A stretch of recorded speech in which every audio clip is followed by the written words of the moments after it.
Barbian. I'm an artist in Cleveland. I paint on canvas and murals. So today we're in Lakewood at New Moon, which is a spiritual and metaphysical store. It's also a witch store and more. They have like all sorts of stuff here.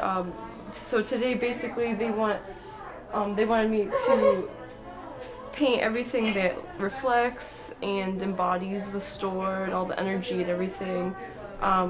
So basically we have the earth goddess Gaia, and up here we have the all-seeing eye.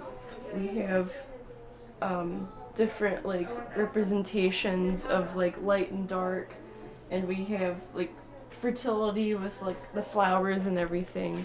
So but yeah, there's a lot of symbolism in the mural,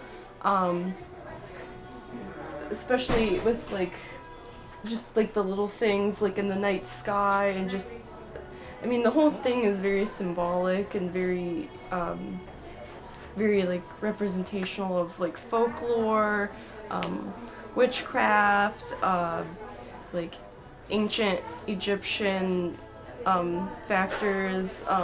There's a lot of symbology with like the animals within the mural, and with the zodiac signs in the night sky. I tried to make the zodiac and the astrology signs kind of almost like an I Spy game. So I kind of hid them like within like the stars and the night sky, and just kind of like behind like the trees and stuff. So yeah.